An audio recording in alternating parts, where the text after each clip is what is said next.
and welcome to this episode of Mind the Gap, making education work across the globe with me, Tom Sherrington, and Emma Turner. Hello, Emma. Hello, Tom. I'm very excited today because it's not so much across the globe, it's across the sector today. It is, yeah. We're going to go big on FE and other stuff today because we've got with us the magnificent Alun Francis. Welcome, Alun. Well, I'm very pleased to be here, Tom, and nice to meet you, Emma. And you, lovely to see you. Now, so I'm going to kick this off by just sharing that I just tweeted something which I found in a speech you've given recently, which I thought was absolutely hilarious. So I'm going to read it out, and it says, "There is a joke about which city in the UK can most righteously claim the status of the second city. And we know that in Birmingham they think it's Birmingham, in Leeds they think it's Leeds, in Edinburgh they think it's Edinburgh, and Cardiff think it's Cardiff. But in Manchester we think it's London." I love that. That is actually, I think, pretty much true. Yeah, I think it's true. When you live in Manchester, it's like London is what down there, no one really cares about it. That's great. It's Anyway, it has got an unusually kind of proud culture. I know all places have a proudness about them, but Manchester has this slight sense of well, they often use this phrase, "We do things differently here," and that is a little bit kind of embedded in the culture, whether it's through the music scene, or the football, or the regeneration of the city centre, which has been quite remarkable, and really in many ways has been the kind of leading example. Around the universities and innovation, there's some really interesting things happening there. So yeah, I do think it's probably true. People in Manchester probably do actually think that.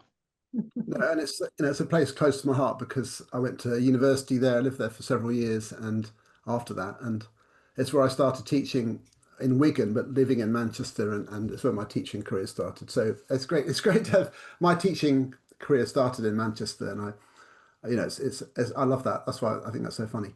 Anyway, look, I mean, I'll ask you to say, just to kick off, a little bit about yourself, so people who are not quite sure what you're up to, and you've got a number of different roles, but you can just tell people what your current roles are, and then we can kick off from there. Okay, I'm currently very proud to say I'm Chief Executive of the magnificent Blackpool and the Fylde College, which is a very large further education college based obviously in Blackpool and along the Fylde coast, but with much of our business extends into Lancashire, and some of our business is national. We also have, we're very proud to say, the Fleetwood Nautical Centre, which started off as a fishing college in the 1870s, became part of Blackpool and the Fylde College, and we teach people to go into the Merchant Navy there. So when you're up next time, Tom, I'll invite you over because you can learn to sail a ship there, a virtual reality ship with some of the most amazing technology you've ever seen. So Blackpool and the Fylde College is part of my brief, and we're also about to merge with Furness College up in Barrow, which is two coastal towns with some very interesting histories and hopefully very interesting future. I am also chair of the Social Mobility Commission, which is an independent government body set up originally under the Child Poverty Act in 2010. It's had various changes of name, but the focus has been on making sure that we provide Parliament with advice and information about the promotion of social mobility and the condition of social mobility. And those two worlds for me come together very much in terms of the way I think about both further education and social mobility, and probably think about it in a slightly different way to the way many people have done in the past. I hope more people are increasingly of my view in the future. Yeah, well, you've been reported on anyway. We'll come on to this, and so you've made some waves as the Social Mobility Commission, which is I think you get called a czar, don't you? I mean, It's sometimes refers to us as a czar in the way the Children's Commissioner is. I think it's the word commissioner. It sounds like it comes out of a kind of Russian novel, doesn't it, in the 1920s or 30s? So I think that's where it comes from.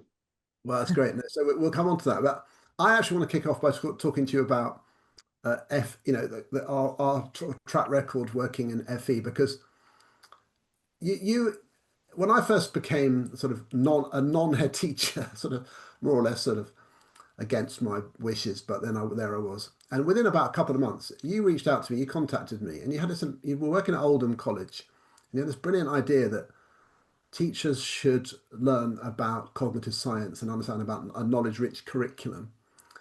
And before I'd written any books about teaching, really. We, the two of us, stitched together this program which we called Teaching for Distinction, and it had everything in it. You know, Rosenshine, Willingham, Dylan William, Ron Berger's An Ethic of Excellence, kind of all the titles which have now been turned into these inaction books and stuff. You just wanted your tutors in an FE setting to know all about that, and then we put this program together, and it was amazing because I don't think that was pretty groundbreaking. But I just really, it was just a fascinating process. So I mean, where did that all come from? Why was that your instinct that FE people who normally sort of used to talk about the language of skills and that type of thing, why did you want this sort of knowledge focus to be such a big part of their teacher training? It's a great question. So, so I became a principal at Oldham College in 2010. And ironically, my first day working in an FE college was as principal. I'd never taught in one. I'd never worked in one before. I'd worked in and around education for a long time. I have got teaching experience, but it's all in higher education from when I was much younger, a very long time ago. And nobody in higher education talked about pedagogy. Nobody even was remotely interested. People would just write lectures, read them out, hold seminars, blame the students for not being very engaged, set essays, mark them, and that was the end of the job, really. But I've always been slightly interested in why some people do well and some people don't educationally. Why do some people achieve really well? And I never quite kind of got my head around those things. Worked in lots of regenerate. I started a PhD on Manchester, which I never finished. It was on Manchester's industrial decline and the origins of that. Ended up working in Manchester, doing my research there. Got much more interested in the regeneration of Manchester, and then moved over to work in that. And one of the flaws in education in Manchester's kind of strategy then was education was terrible. And I worked in various settings, ended up going to Oldham as part of their Building Schools for the Future programme in 2007, which was actually not so much focused on improving standards, but was it focused on social cohesion, because they'd got schools which had become entirely Asian or entirely white, and they wanted to use the school rebuilding and academisation to mix the schools differently. And of course, the thing that kept coming back to me all the time was, well, yes, but how do we actually improve the results? How do we get, and the more you talk to people in those days, you'd even talk to head teachers of schools and you'd say, well, how are we going to, what is it we need to do to improve learning? And people would give you ridiculous answers.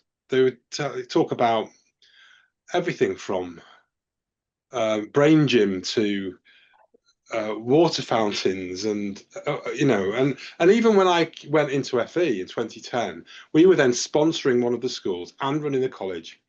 And as part of my induction, I was taken to visit what was at that time the kind of premier college in the country. It's called Barnfield College, and it was led by a guy he got a knighthood for his work in FE.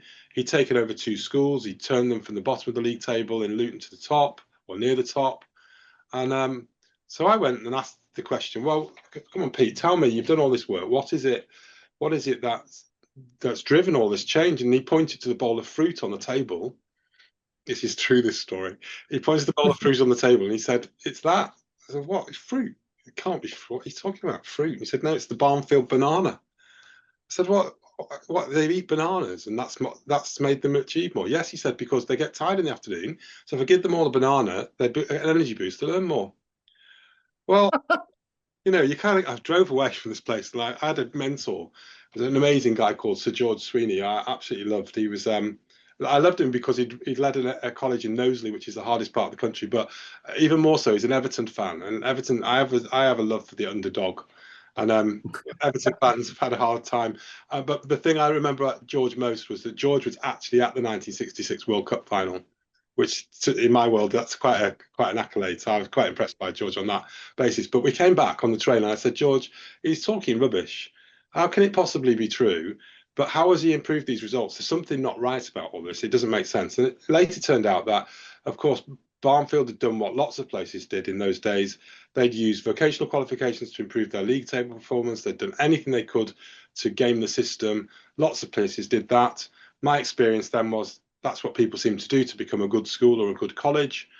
And then I started reading around thinking, well, where am I going to find out how people actually learn well? And I started reading your blog, and I started reading others. Twitter was just starting at the time.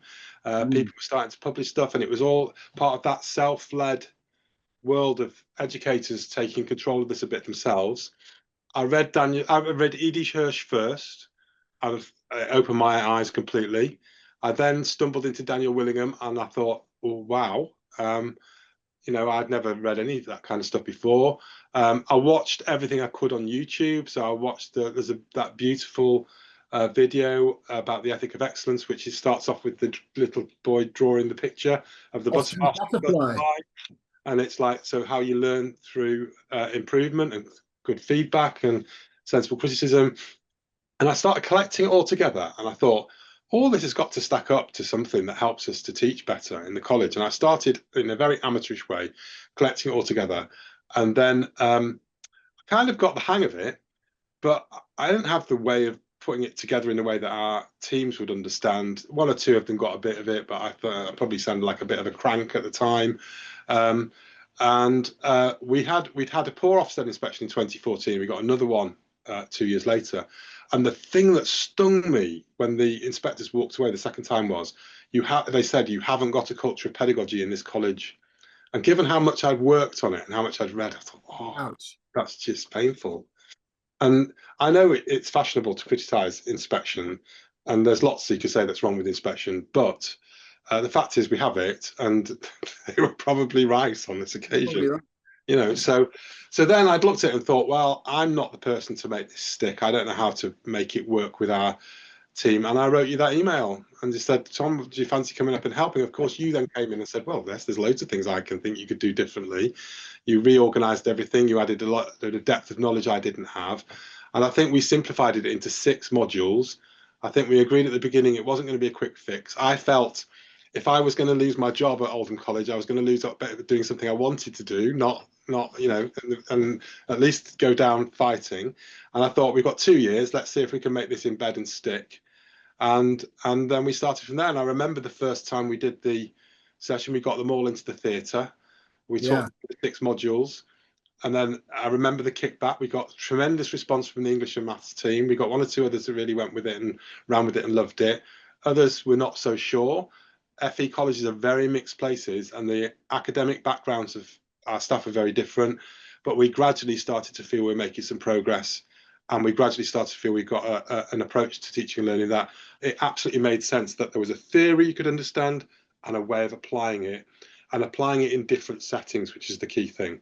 And I think that's the bit I took away, which is that all learning is pretty much the same process, but it has a different form in different settings, in different subjects. And that if you're sensitive to the second part and absolutely evangelical about the first part, that I think that you've kind of got the basis of a good approach to teaching, learning, and assessment. Well, it's funny because now if I look back at the teaching for distinction modules, it's the same kind of organization of ideas as we've got in like the walkthroughs books, which I do now. And I absolutely loved the experience of talking to motor vehicle, going into a motor vehicle workshop, watching bricklaying lessons. I'll never forget all these experiences. Going into a lesson with the travel and tourism where they've got like airplane seats in the classroom. They're preparing to be like, cabin crew and stuff. And the hair and beauty. So one of the things I love that the hair and beauty people were some of the people that took it on the most. They were like so into it. Absolutely, yeah. They really loved it. There was all this retrieval practice around all the diseases that you get with your fingers and stuff. And it was just a great thing. And I'll ask Emma what to come in now, but I just feel like one of the things I celebrate about Oldham, and I still feel that now, is that even though because of the ambition there that you were bringing in, I would say I've never been to a place which felt more inclusive to me. Like it's like you were so committed to all the learners getting a great education, and it wasn't okay just to pass. And just around the college, you just think, because when you've been in a selective school like me or a sixth form college environment, A levels is for the people who succeed. Here's a college where all the children that kind of schools basically bin off are here. This is where they come, and they feel they belong there. And you made them feel like this is for you guys, and that sense of belonging was really strong. And I just thought I was totally inspired by the work there, but also just by being around all the students and how sort of accepting they were of each other's differences and all of that. I just thought it was absolutely magnificent. And Oldham is a very, you know, international, multicultural, multi-ethnic place. It's amazing. Anyway, so Emma, I don't know what it's funny because we talked about this thing which Alan and I know about, but I don't know if that this whole Well, thing. my first reaction is, Alan, it could have been worse in your Ofsted report. They could have been said, what you haven't got here is a banana. What you need. What you Well, need is a banana. I'd have had to leave, wouldn't I, if they'd have said that? I'd have just had to give up. I got it wrong. But then I was thinking about that it's really interesting for me because I've not worked in FE. Obviously had some tertiary education to get into teaching, but it's fascinating that the people who are the colleagues who are working in that phase, who are doing everything from, hair and beauty to the merchant navy preparation, they're in the learning business, but that conversation around how learning happens hadn't happened. Mm. So I'm interested in kind of what was the response? I mean, Tom's alluded to it, that some of the work that he did with the colleagues there, that it was the hair and beauty team that took it on most quickly. But I'm just fascinated in terms of how do you start the conversation around this is how learning happens with that breadth of colleagues in the learning business in their kind of niche environments. Okay.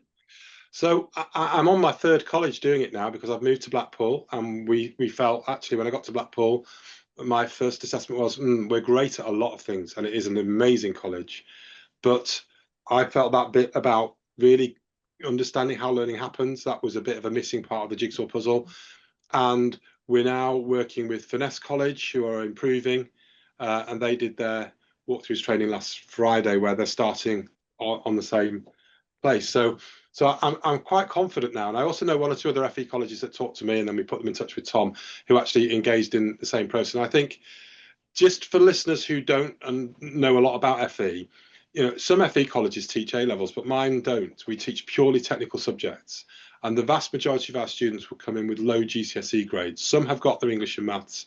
The majority have either English or maths, and quite a significant number don't have either English or maths. And the programs will range from entry level, which is really very basic, through to, well, at Blackpool, we teach degrees. And the same tutors would often teach across that spectrum of different levels of learning and so on. So, and the subjects will be non-academic subjects. However, all subjects have a similar kind of knowledge base. They require you to accumulate knowledge and build on kind of core threshold concepts and grow your knowledge over time. The additional element in technical is the applied bit, which means that there's a different aspect of practice in that, and the application links to the workplace. So the reference point in terms of the kind of a body of knowledge that you need to teach is a bit more dynamic, because workplaces change a lot more quickly than academic subjects tend to do. But once you've kind of got that in your mind, the process is not that dissimilar, including the process of being creative. So the notion that you build a knowledge of your subject, you acquire expertise by doing that. And by understanding the parameters of your discipline, you can start to test those out and invent new things and be innovative. That kind of is all part of the process. So the way into it has been, for me, is my tutors are they're fascinated by their subject. So just as in a school setting, your teachers might be, they love their subject, mine love theirs, and they have a great industry knowledge. But when we open the conversation with how do you get your students to remember what you're teaching, that's the golden question, because that everybody can teach in a way that people can't remember. I love that. But Yeah. teaching so that you remember it is a completely different matter altogether. And then I suppose I've learned from that starting point other questions, which is, how do you make sure everyone remembers? How do you make sure everybody's thinking and engaged? And these are things I've learned from watching Tom, basically, and others in that kind of setting. And that's led me to the view that actually the way I see inclusion, and it comes back to Tom's point. So the inclusion part of an FE college is a wonderful thing, because we have many learners who've got special needs. Many have got education and healthcare plans. But then others, it's just a question of being across that whole ability range. And then we've got differences of ethnicity and social background, all those kind of things. So our approach has to be genuinely about how do you engage everybody. And what I've learned is inclusion is not the add-on in education. It's not about, you know, how we spend the bursary or what additional learning support we give. They're all important, you know, and most colleges will have quite a big part of their work spent on doing those things. It's what happens in the classroom, in the workshop, that's important. Is everybody engaged? Is everybody learning? Are we teaching in a way that everybody is making progress? And to do that, it's absolutely about opening up those questions. And I found when we talk to our tutors on that basis, you get a great response. And that applies to all those areas Tom's talked about. The motor vehicle people at Blackpool have been absolutely amazing. But so have many, many other areas of vocational and technical learning too. What I used to, I mean, in a way, there was a bit of a kind of something we pushed against, which was pushed off, which was that the exams had changed and the students now needed to take tests where they had to have some knowledge. So they did have to remember things for the assessment. And the tutors have this all this industry knowledge, which is amazing. And you know, they're really good on all of that. They can tell you what it's like. You watch whether it's in the woodwork, the carpentry, or the painting and decorating. They know what they talk about being on site all the time. They're good on all of that. But now they have to get people to pass a test. We have to remember the names of things or processes. Yeah. And they just never wasn't just part of their skill set. I remember working with one guy who was lovely. I mean, everyone was lovely, all well-meaning. But he was doing this test about tools. And he was sort of like put a slide up of, say, a type of hammer, and he'd say, right, so what's this called? And the kid would go, let's call it out. And he'd go, that's right, Jason, well done. And another one, what's this one called? And then someone would put their hand up and go, okay, Susanna, what is it? And she would know. And literally he'd go through about 10 tools and a student knew the answer to each one. And he was saying, oh, well done, guys, that's absolutely awesome. And I was saying, oh, God, look, you only asked, like most students weren't asked for a start. And you didn't find out if they knew them. You just got an answer from a student. And for him to sort of think, oh, yeah, like, did you want all the students to give an answer or not? And the real basics of that. But it was just because, you know, he's kind of like working this out, this quizzing thing is new. And what I learned there, though, and I've applied this in lots of other settings since, is you can't walk into someone's space and sort of project your biases onto them. Like if you're talking to a computer programming tutor or a hair and beauty tutor or bricklaying, you have to just assume total ignorance and humility around the subject because they're the expert. They've done it in a professional setting. And that really makes you kind of question. You have to really sort of like think, okay, I have to ask questions to make them think. I can't just tell them. But there were some amazing scenarios there. Someone just never forget the way that challenge to get people to unpick their practice, and because they come in with a sort of confidence around their discipline. So you're trying to say now we have to teach it so people remember it. So to go back, if I link that back though, Tom, to the point that Emma was making earlier, one of the things that I think changed was the change in qualifications for further education. And I think this is a good thing, though not everybody in my sector would agree with me. So when I first went there, I found it quite frustrating because I would go and watch classes where it was all continuous assessment. And I was really wondering how much anybody was learning and taking away with them into the labour market. And honestly, employers would say things like, well, we don't really employ people from colleges. And you're thinking, well, why are we teaching them these courses then if they're not progressing into employment? And there has been a really significant change. There's a series of reviews in further education and reforms around the qualifications, which has brought in more what you call exams, we call endpoint assessment. That includes in apprenticeships, because continuous assessment tend to lead to colleges or training providers. We would bang out large numbers of qualifications, but it wasn't very clear whether people were retaining what they learned or building a mental structure for organising that knowledge in a good way. And I do think the change to the qualification has meant we've had to think about it. And then I think we've borrowed quite a lot from schools, because schools has been the place where that has been the most fervent debate. Universities that still don't talk about pedagogy much. And I actually think university tutors, there might be individuals with different apologies to them, but unless they're teaching in a setting where they're exposed to some of the questions around how people remember what they're learning, I don't think they do teach very well. But I do think there's been a huge change in schools. I think it's really, I think that's more important than the forms of governance, whether it's an academy or not. I think any of those changes aren't, that's not the issue. The issue is we've opened up this way of understanding pedagogical practice, and that applies in any setting, and that's the genie that we needed to understand, and we've started to, I hope, embed some of that in FE as well as in the pre-16 sector. That's exciting.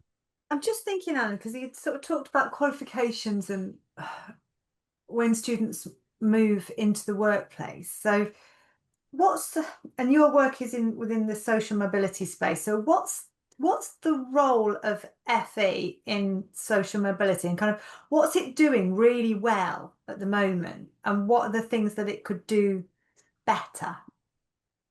That's such a good question, Emma. Have we got about 4 hours?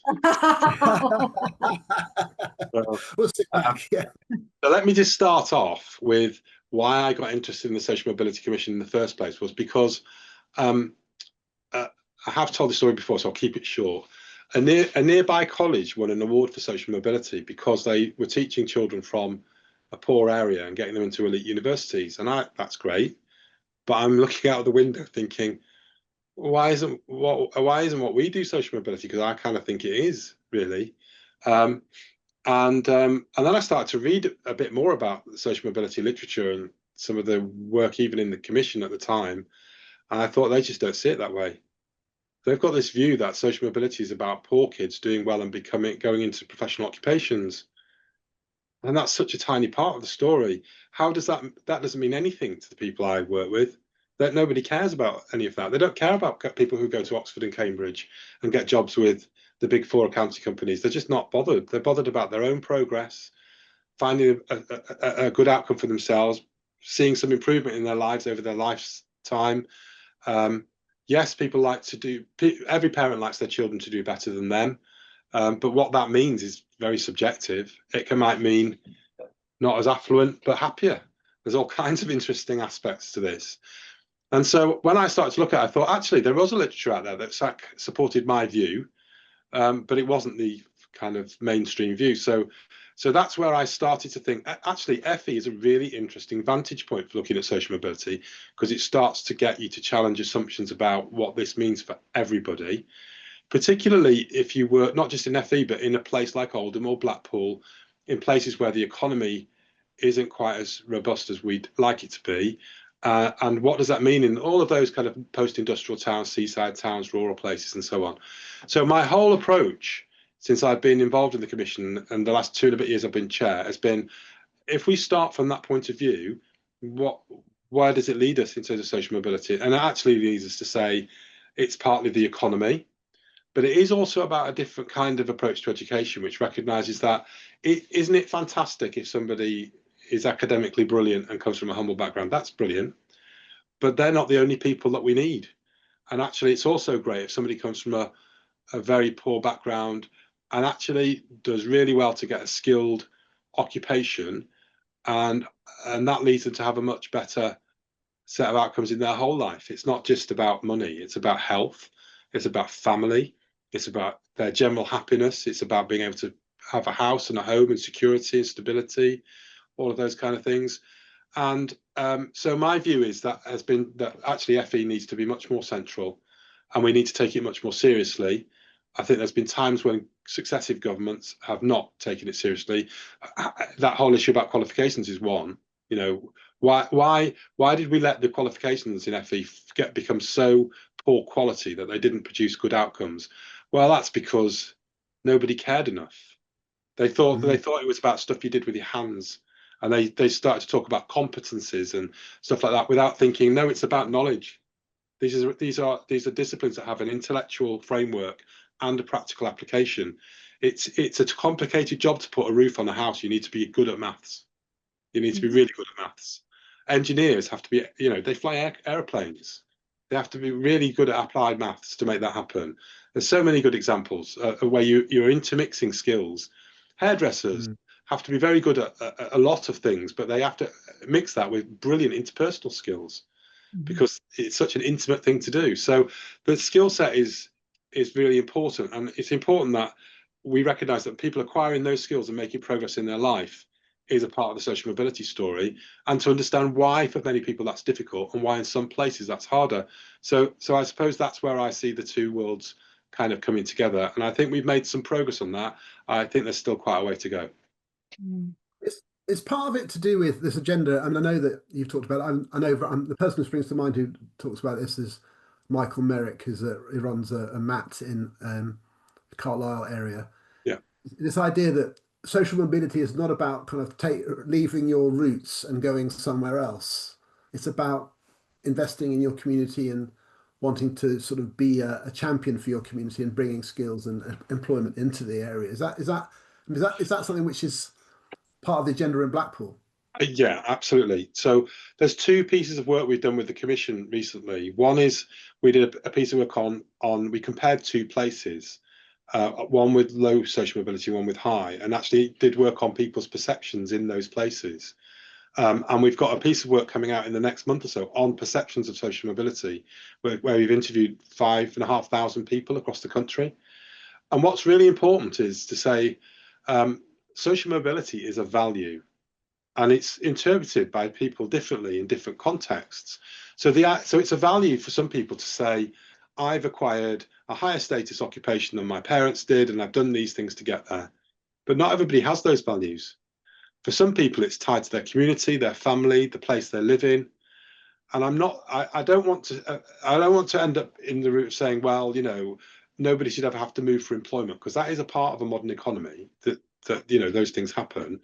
But in our country, those differences are so extreme. The gap between London and everywhere else is so extreme economically that many places just don't have those opportunities at all. So part of it is about saying, how do we recognise that actually some people are place-based? That's part of their value system. You can't expect everybody to move. I don't believe you can rescue everywhere either, but there's a happy medium somewhere in between where you can say, look, actually, we need to be able to say you can grow up in your place and have a good life and do well and have the incentives to do well. And it doesn't mean that if you leave, you can do well, but by leaving your family behind, or you're being left behind and actually there's not a lot there for you. I think that's absolutely got to be central.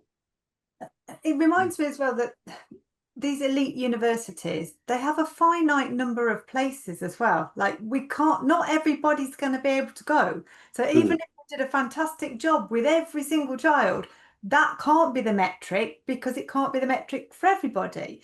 And then I was thinking as you were talking, it's a bit like the social mobility as well is the enrichment of that area with that rich, deep understanding of that really broad range of skills. So the community has that really varied but really rich talent in its local community, and it's kind of like, then it's a rising tide lifts all ships, isn't it? It's kind of like if you've got really great builders and really great hairdressers and really great mechanics and really great engineers, all of that, if that stays locally, that lifts the quality of the area just because of the knowledge base that's there.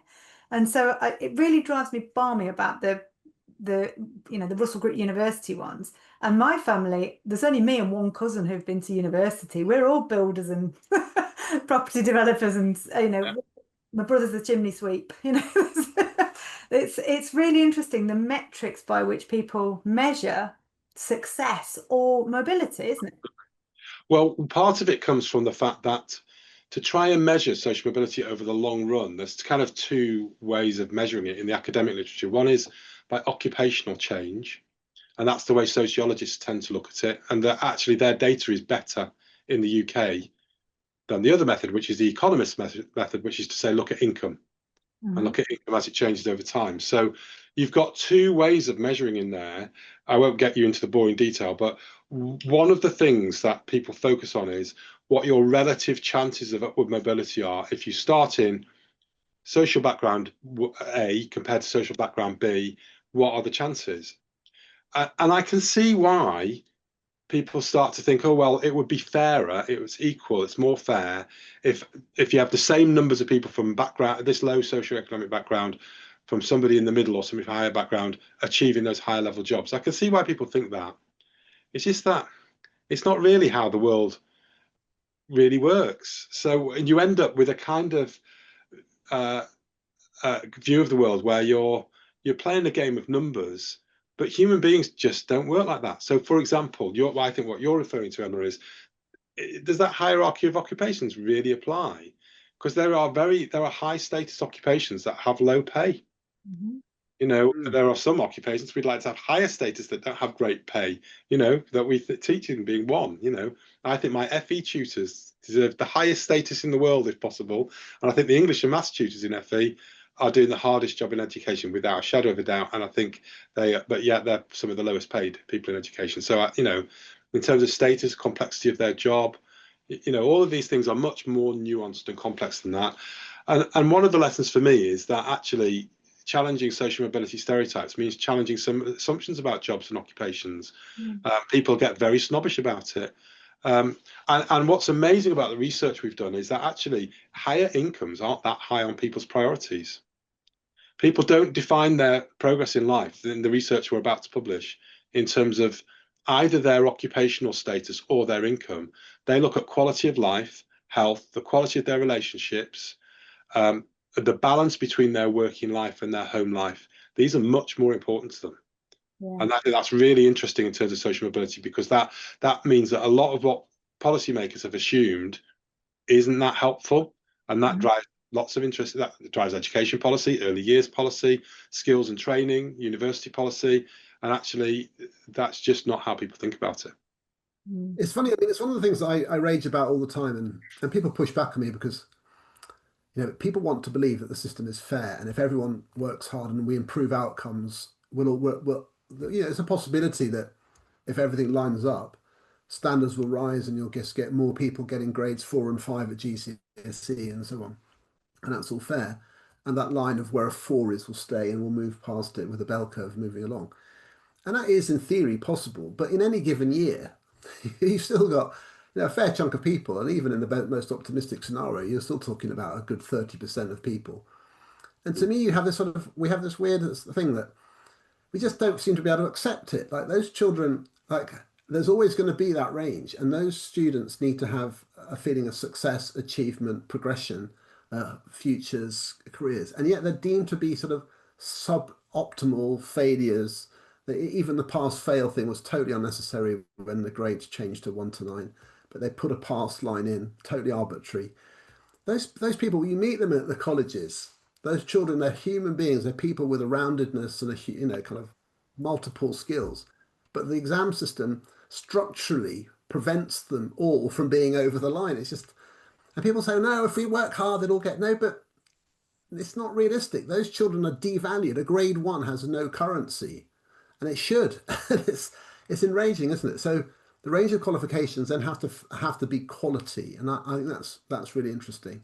This is why I want to get onto this other thing, which is, I think another thing which I think is really interesting that you've kind of stuck your neck out over, which is a tendency for things. Now you're gonna say you're being quoted out of context, but I'm just going to read what's there in the public domain. A pretty spicy interview with you in Schools Week, which sort of is like a greatest hits of things that you might have said over a course of a day or something, which is what you told me. One of the things is half the education system is turning into a therapy centre. Our job is not therapy. People come to college to learn. That's the best therapy we can give them. And this sort of in bold headline says, shut up about washing and providing food.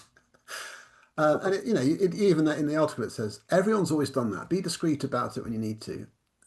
But stop making out that your life is difficult. What we're saying is the results are not that good, but look at what we've done for the children. It's like, now that is pretty fighting talk, you know, to be saying that. But so explain what your thinking is on that. So I did say all of that, and I do believe all of that. But there, like you said, there is a context. So, so in further education, you will find that pretty much most colleges spend quite a bit of time trying to make sure that we feed everybody, we wash their clothes if we need to. We help them in all kinds of ways to make sure that they achieve. But the fundamental reason for doing that has to be that we need them in that classroom or workshop learning. Because the only thing we can give people when their life is difficult, the only thing we can give them to change their life is the learning that they get from us.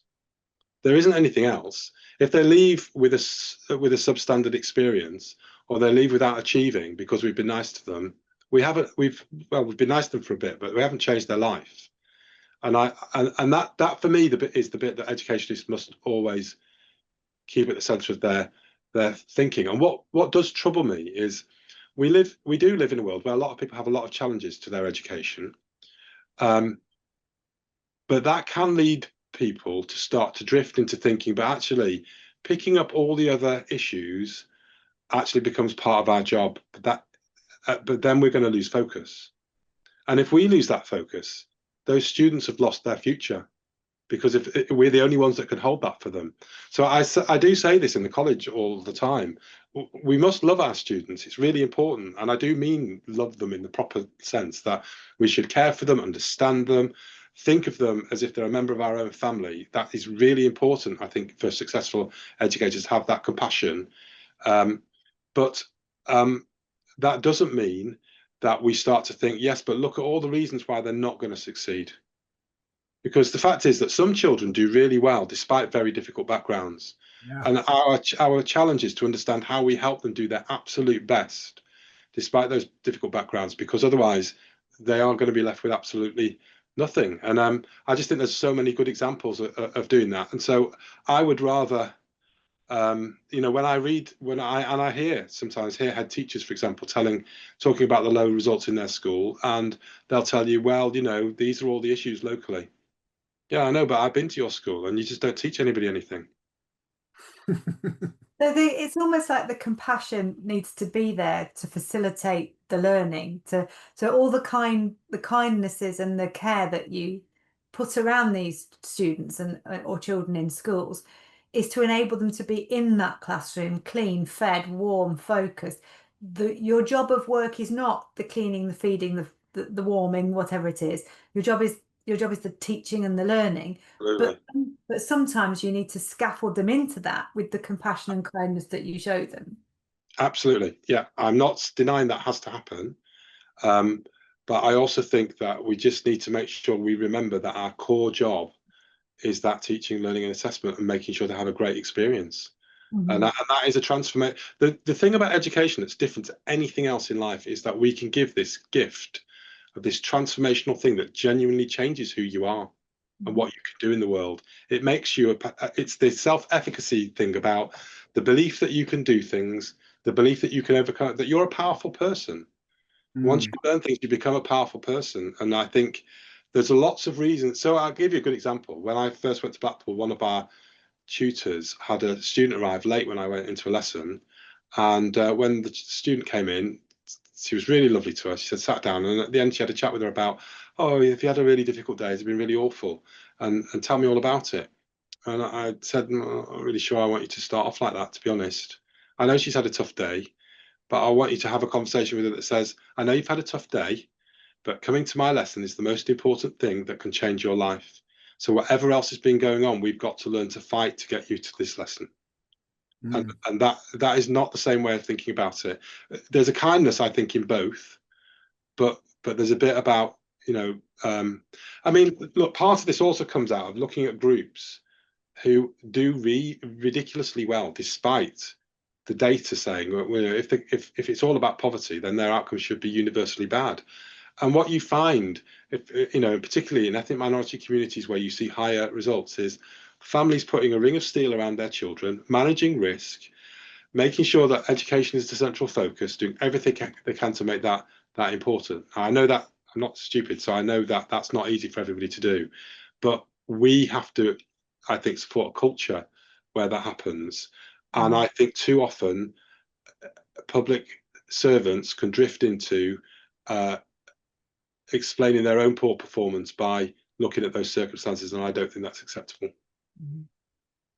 I think that's the characteristics of the people. I mean, some of the people I'm just picturing them now. I mean, I'm in so far, and I've met some of the people from Blackpool, but I haven't seen them in the classroom yet, but I will do. But in Oldham, there were people there who I just stick in mind. They were absolutely magnificent because they were driven by their sense of quality and excellence and a kind Yeah, of culture to come into my classroom and making you work hard and making it matter. And yeah, the learners were on time and on present and ready because the tutors made it feel like, look, this matters. You're going to work in the industry, and in the industry, that would be totally unacceptable.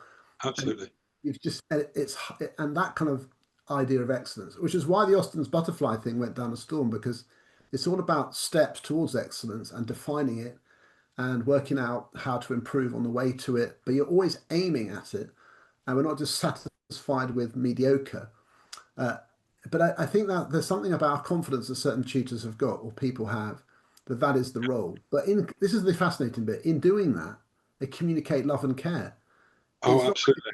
it's not like a choice, through my and I think the students really totally get that. Honestly, Tom, I think that's exactly the point. It's not a choice of either or. You do the two together. And it's like I say, I think that the biggest gift we can give them is a high quality experience, which stretches them to believe that they could do things they didn't believe they could do before. I'm just thinking, Alan, about when the day I got my teaching qualification, and I remember standing on the steps of the cathedral with my dad because we had the graduation ceremony, and he took that certificate out of my hands and he gave it me back and went, "You are never going to go hungry with that in your hand. Mm, You're never ever going to be hungry with that in your hand." And brilliant. I was just thinking as you're speaking that if we don't get children to have their equivalent moment on the steps with the certificate in their hand, to be able Yeah, to say, I'm going to send you out into the world now, you're not going to be hungry now because you've always got this to fall back on, you can do this now. yeah, That's not a kindness, is it? absolutely. So we have a similar conversation we have in we used to do it at Oldham, we do it at Blackpool. Certainly did it last year. We're going to see if we can do it again this year, and try and have an induction conversation with every student, which goes along the similar lines to your dad's, but slightly longer. So we do a bit of maths with them, and we look at how much does a minimum wage job earn you over a 30 or 40-year career? How much would you get? And let's take a level 3 qualification in a middle range to vocational qualification, and we'll work out how much you're going to earn on that basis. The answer always works out something more than £200,000 in your lifetime. In which case, coming to college is winning the lottery because with that money, you're going to buy yourself a life that you didn't think you would have, and some of them will do better than that. Yeah. But these are actually very practically true things. That acquiring skills and developing your human potential by learning new things, that is the most powerful thing for us collectively as a community and for individuals. That's how the economy grows and how people become better off and how people have better lives. Mm. What was I going to say? I was really interested as well to read about the size and scale that you're doing this at as well, as in the joining up of organizations and the building of these kind of networks. So what's that looking at? Because I was reading something about a multiversity, which sounded like something out of a sci-fi Yeah. comic. So Blackpool and the Fylde College is quite a big college. So for example, we are a college that validates our own degrees. There's only 3 of us in the country allowed to do that. Mostly it's universities. We do a lot of apprenticeships, and Lancashire still has a lot of manufacturing. So that's where that engineering comes from. And we do a lot as well at entry level. We do a lot around NEETs, and we do a lot around making sure we're accessible to young people coming straight from school. So it's the full spectrum. We also have a big adult program, which is, we literally are going into the poorest parts of town and helping people with their basic skills at English, maths, digital skills, and the entry back into learning for people perhaps who have been out of learning for quite a long time. And I'll happily talk about the social mobility aspects of that for families later on, perhaps in the conversation. But as part of that, we're also building the multiversity in the middle of Blackpool. And without boring you about all the details of poor places, I do think people don't understand what's happened to poor places economically. Now, Blackpool is not typical because Blackpool has a massive tourism economy. It had 20 billion visitors last year, so it's by no means on its knees. It's got a brilliant local authority, amazing private sector partners, and there's an awful lot in the town that's really on the up and is very exciting.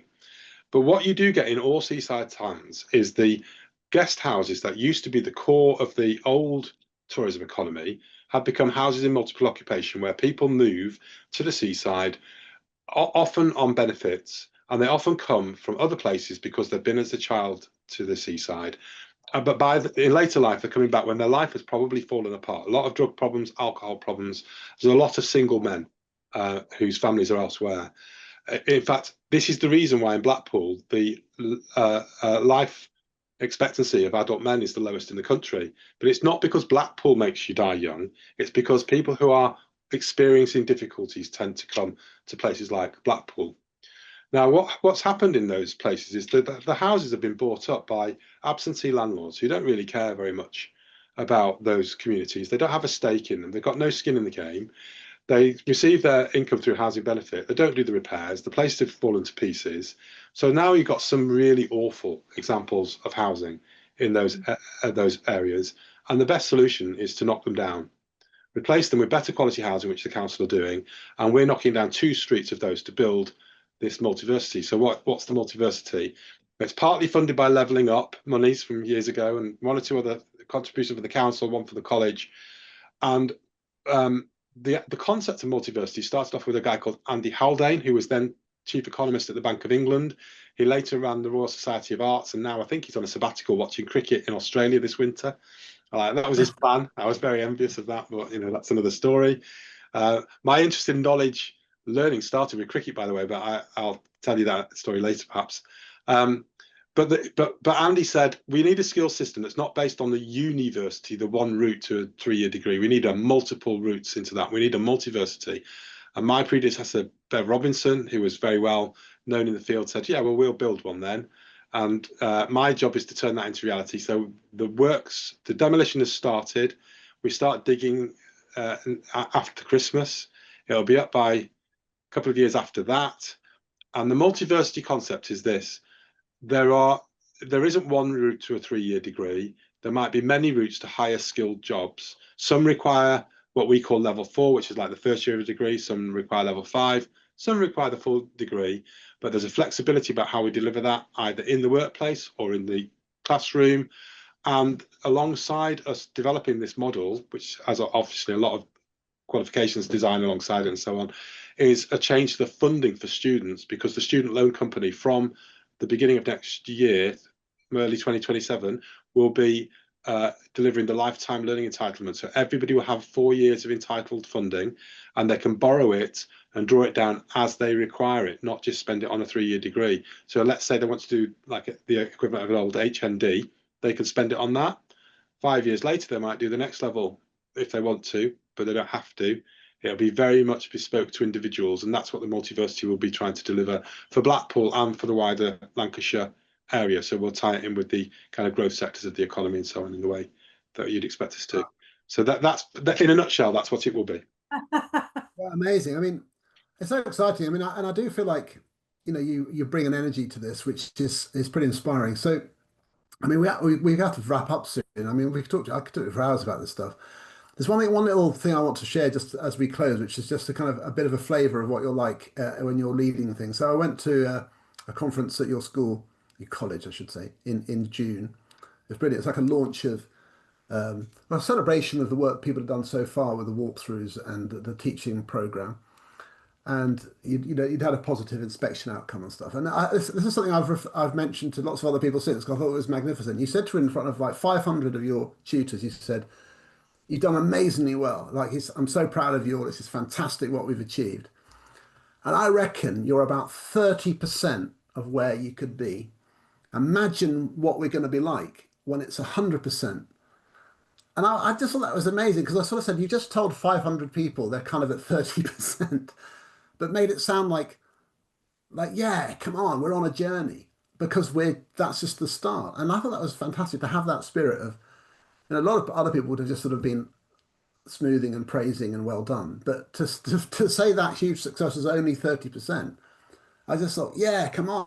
So well, that sense of being on a mission. I thought that was amazing. So, I have to say, well, not many people could pull that off, I don't think, to come in and create that energy and that sense of purpose. And it makes you feel like when you're in the room with that type of conversation that you're doing the most important work. It's a tough sector, big, complicated things going on, but you've got all those people in there willing, and they do want to be led, and they do want to be treated with respect as professionals. So this whole thing about knowledge, I just think it's added this layer of deep respect for people and their craft as teachers, not patronizing them, but being ambitious for them. It's brilliant, and that definitely feels to me the right way to go. So well done for that. I mean, I can't wait to carry on the work. I mean, I would say, for anybody that doesn't know FE, ring up your local FE college and go and ask them to have a look around. They'll all say yes. They'd love to show you around, but they are amazing places. And partly for some of the things you've touched on there, I love Blackpool in particular because I think I find that my colleagues so positive and enthusiastic and responsive. But they're an amazing vantage point on the world, and people really are genuinely wrestling with some really big challenges, and so that kind of, yes, we've got 30% of the way there, but we've got a lot more to do. They'll all recognise that, but what I love about FE is how well they want to do for their students, and I think that it makes it a really exciting place to work in. It's no 2 days are ever the same. There are some ridiculous challenges that happen. We sometimes have to do things by the seat of our pants. We never have any money. It always has to be about how you get human beings to make amazing things happen out of nothing. It's resilient, but we also live in a job that you absolutely have to love the job. It's such a great place to be, and I just think that's what drives the places on, and that's what drives the sector on. Well, brilliant. I'm really excited because my children are about 14, 12 and 9. So it won't be long before they're sort of starting to think about it. And if the landscape of FE is as dynamic and interesting as the work that you're doing there, I think they've got a really exciting adventure ahead of them. They really have. Well, look, we better wrap up there, Alan. Thank you so much for joining us. No, well, thank you. It's been an absolute pleasure. It's been lovely to meet you, Emma, and lovely to see you again, Tom. Yeah, thank you so much. And thank you to everyone listening. I think this has been a brilliant episode. It's great to have the full range of all the sectors, represented, and who better to do it than Alun Francis. And do check out the work of the Social Mobility Commission. There's so many interesting things that they're up to. Thank you for listening to Mind the Gap. We'll see you again on the next episode. And thank you for joining us this time. Thank you. Thank you. Thank you, both of you.